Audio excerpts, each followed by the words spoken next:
we're going to just switch attention now a little bit to, I'm going to introduce Anne-Marie Massenberg, who is the Chief of Staff at the Program Support Center for the Department of Health and Human Services. And Anne-Marie will explain a little bit about what that is in a second, and then we're going to do a Q&A interview type of session as well. I've known Anne-Marie now, must be at least 2 or 3 years.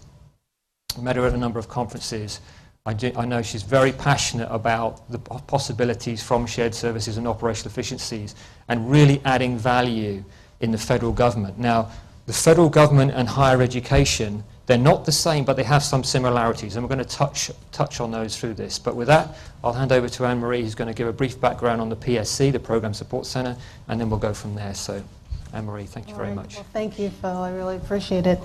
Let me bring up my slide here. If I'm pushing the right button. There we go.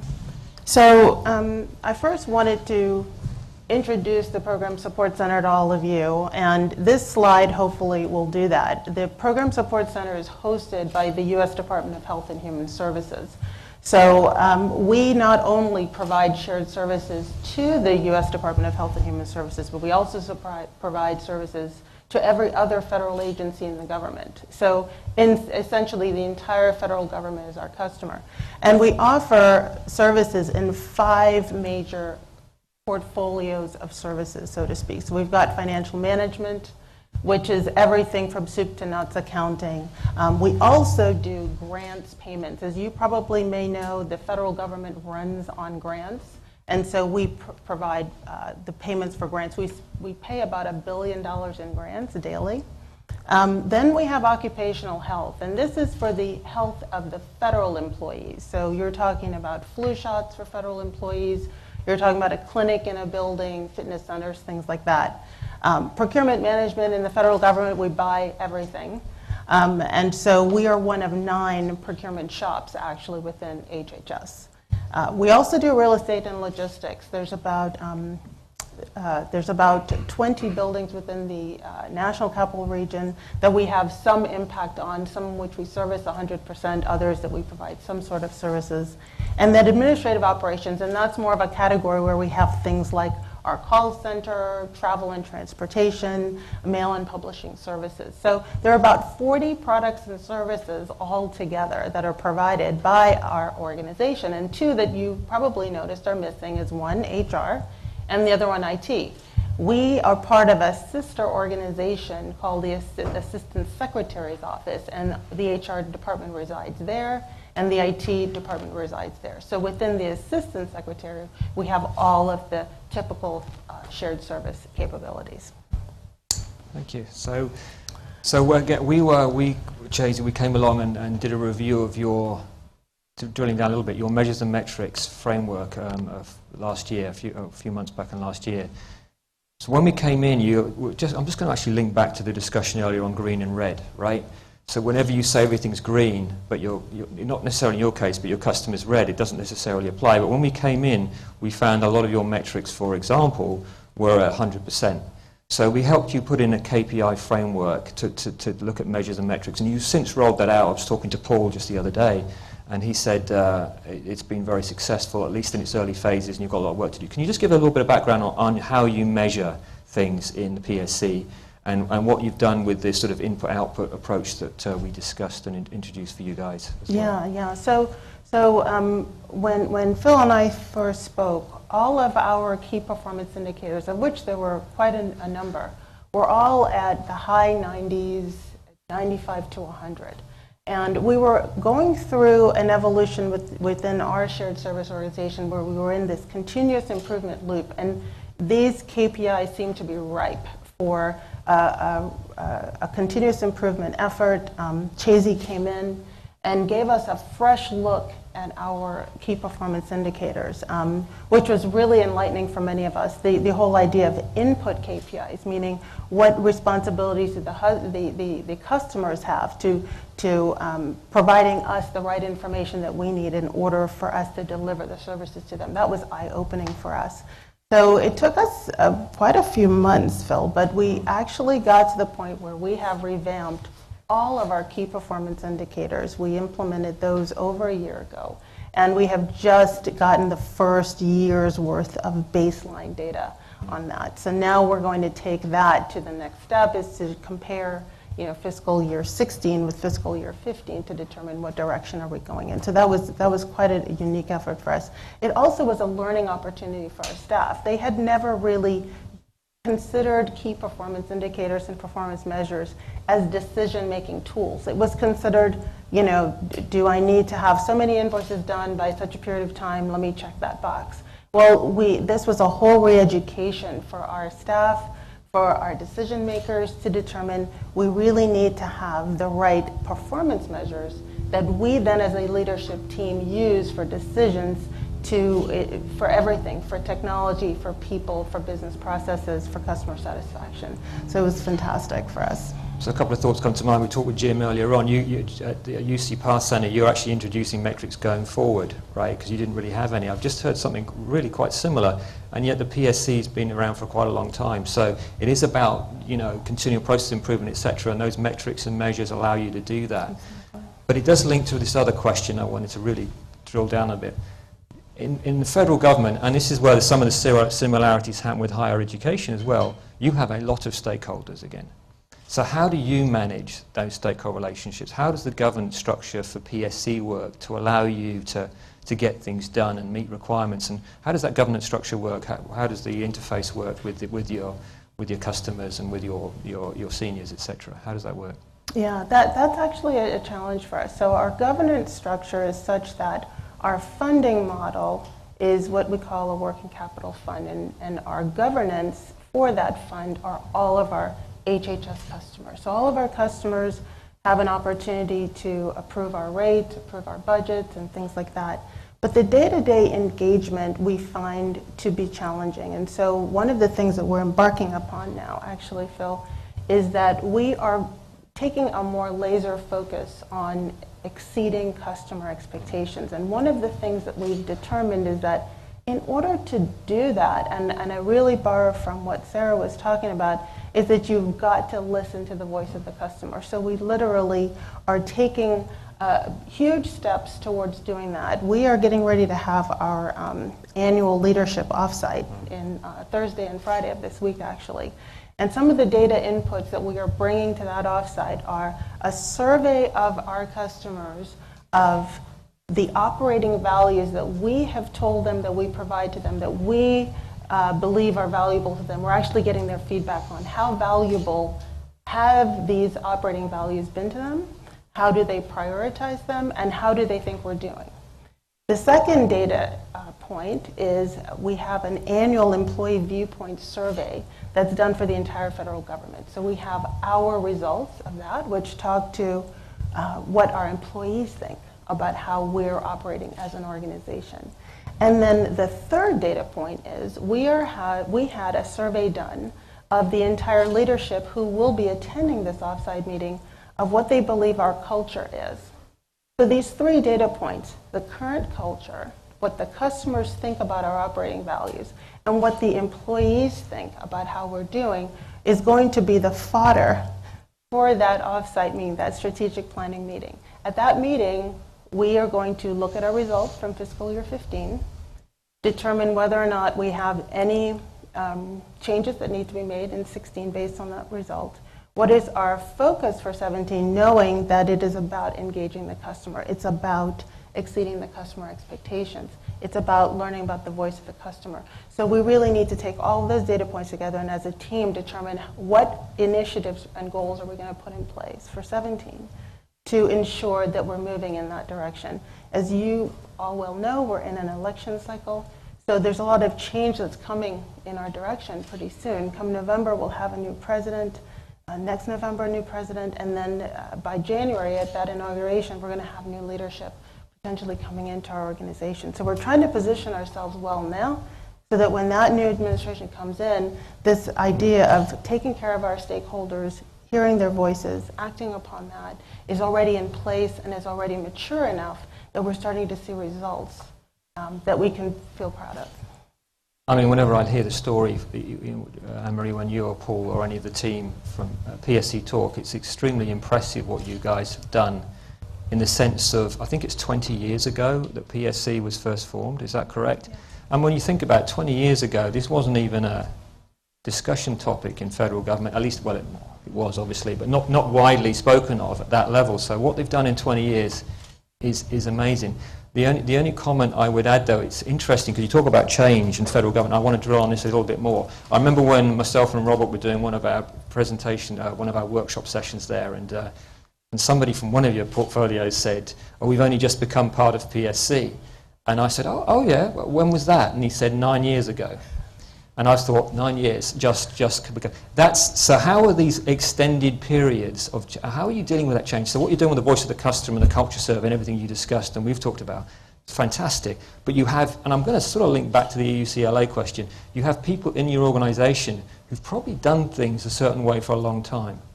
So how, Anne-Marie, are you guys going to, I'm talking not about customers, sorry, but people within your teams, how are you looking to change that going forward and make it more customer focused, apart from just the surveys, etc., which are important? Yeah, and I think you're asking a really good question, because I was actually thinking about what Sarah mentioned about how did she bring everyone on board. Steve asked a very good question.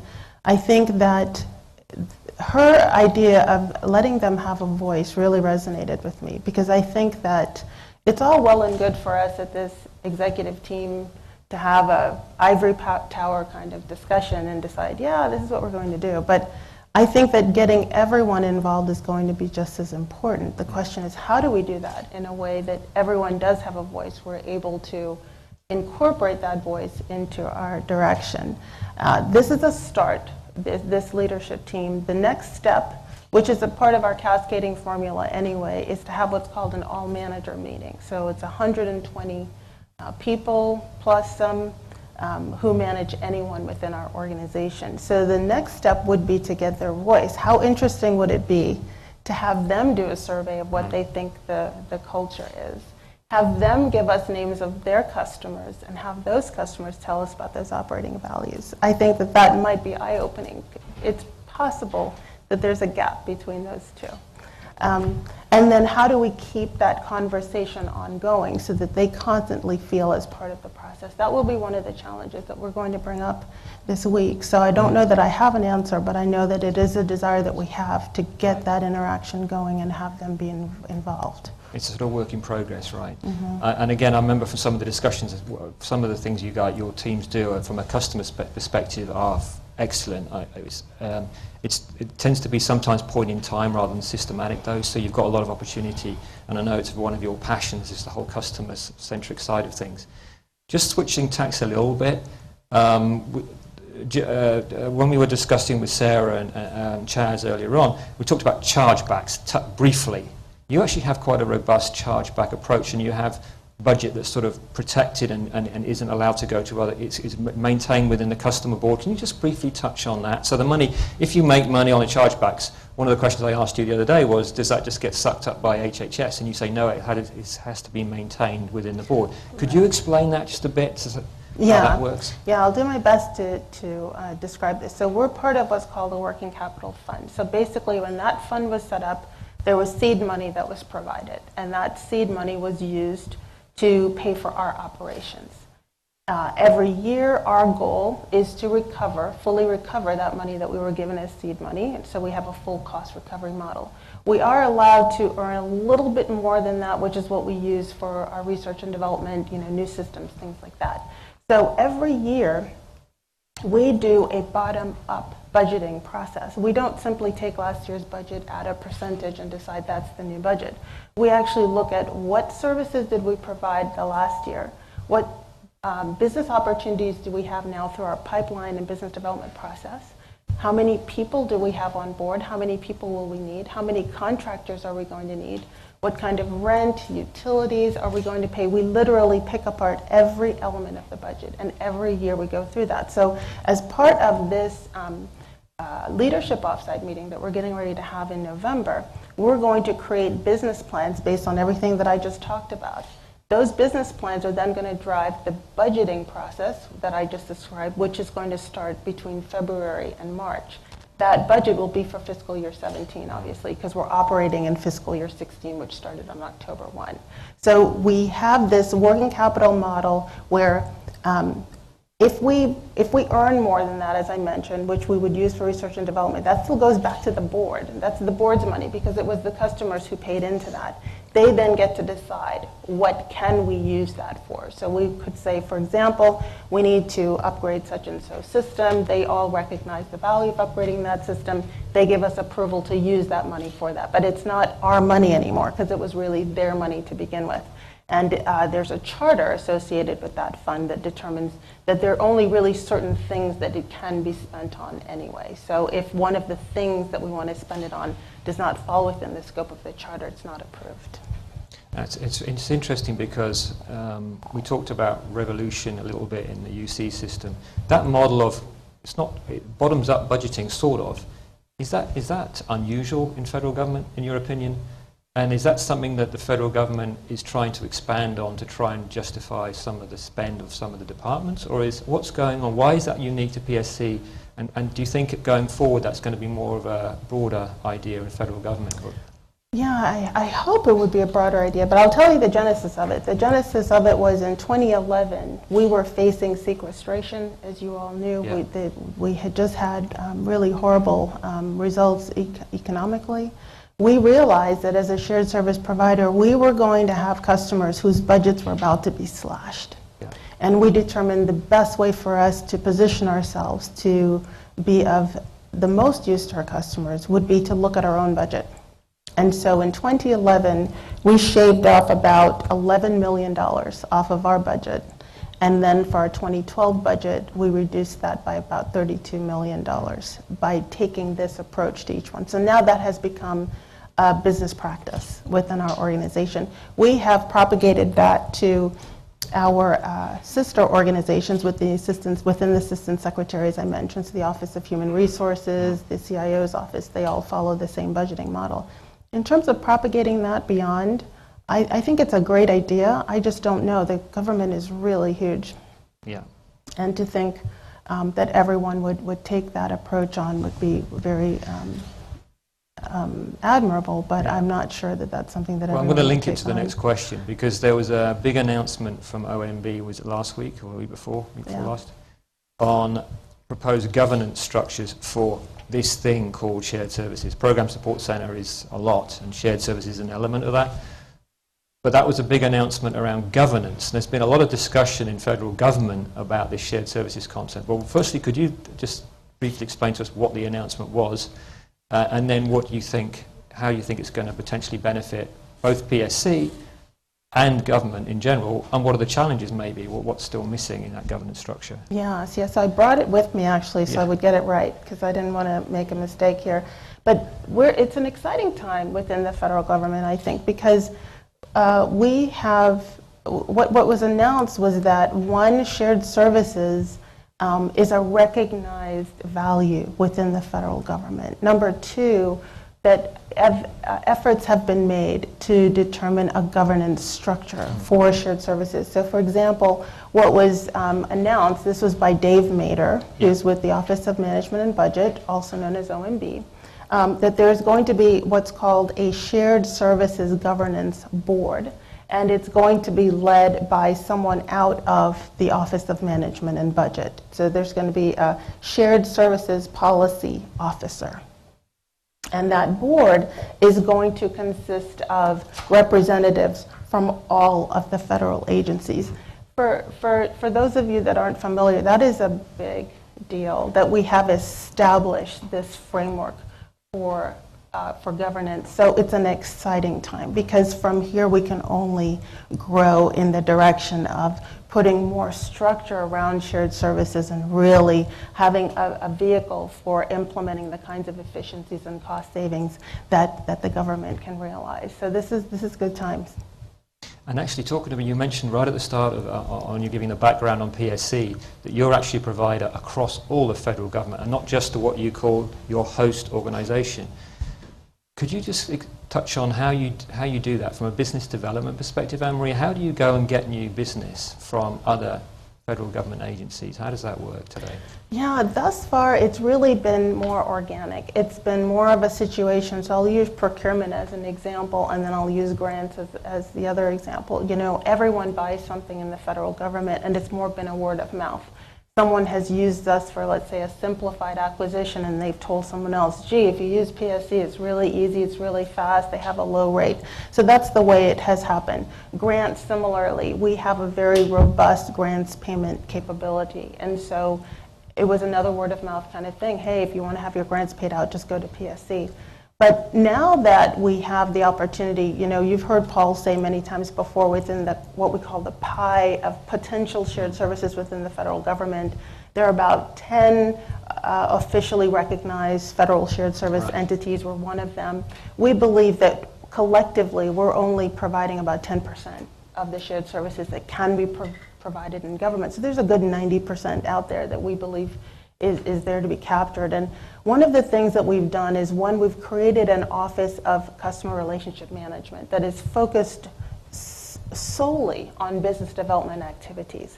I've recently hired an account management lead, and that person's role is to create account management capability within our organization. Sales is just not inherently part of what we do, so there's a whole learning curve associated with how do you become an account manager? How do you become consultative? How do you become a trusted advisor? How do you approach the customer from a perspective of, talk to me about what you need, talk to me about the challenges that you have, and let's talk about how I might be able to help you. And that is the methodology that we're trying to create. That's the methodology we're trying to propagate across our staff, so that when they have those day-to-day interactions, again, the voice of the customer, they'll pick up on opportunities that they might be able to help them either improve the service that they're providing right now, or find an opportunity to help that customer have another part of their services provided by our organization. The typical challenges everyone else has for shared services is, what do you do with those staff and processes that you have if you outsource another part of your back office services to someone else? So we deal with that also, which is why we believe that consultative approach is probably a better way of going about it, as opposed to just simply going out with a sales pitch. Right. Actually, that outsourced term is politically charged, isn't it, really? Yeah. But it's still retained within federal government, which actually reminds me of one thing. You recently opened a new facility in Salt Lake, right? Yes. What was the logic behind that? And then they were also doing some other restructuring. So you've done some big announcements recently, so would you want to just touch on those? I think you were out there a couple of weeks ago. Yes, as a matter of fact. So there's two things that drove our desire to open up a satellite office. Number one, we had 11 offices scattered all throughout the United States, and they were all little offices. They all had different footprints in terms of the real estate. They had different groups of people working there. We determined that from a cost-saving perspective, and there's something that the government called freeze the footprint, which is a desire from this administration to utilize more federal buildings that have already been paid for, and number two, reduce the footprint that we spend in terms of real estate.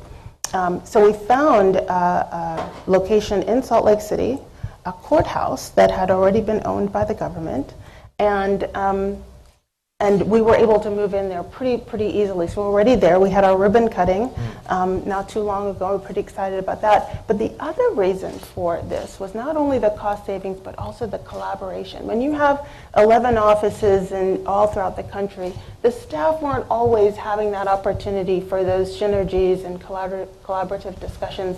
And so we found that was another opportunity. So we're bringing all of them together.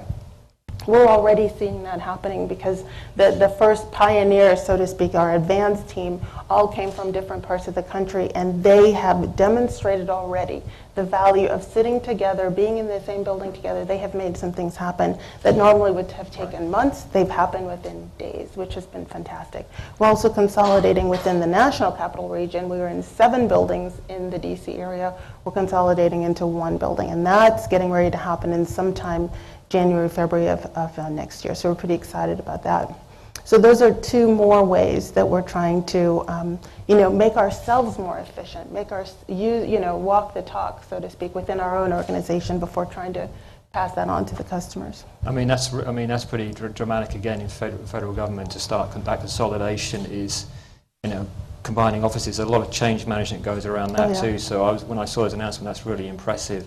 I've probably got just a couple of minutes left. If there's anyone who has a burning question you want to ask, I'll take it. Because has anybody got any questions, or I'll just, if you had, I would. Okay.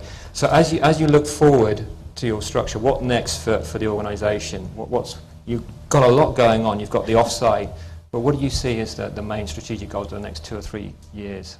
Well, one of the things that we really want to take on is, if our goal is to exceed our customers' expectations, what we would like to do is take a step back and determine what are our guiding principles. What are the values, the core values that come out of those guiding principles? And then what is the culture of the organization that, following that guiding principle and those values, is necessary in order to exceed those customer expectations? So, for example, you talked about, the crawl, walk, run. That's a guiding principle. That's a value system that you bring. The voice of the customer that Sarah talked about, that's a guiding principle. So what we're going to be talking about at the end of this week is, what are ours? And then what are those values? And then are we going to use those values for decision making? Because I think that if you don't use them for decision making, then it's very hard to propagate that across the organization. So that's what's exciting for us that's coming up. You're getting a preview of things that our staff have not actually heard yet. They're going to hear it on Thursday. Oh, really?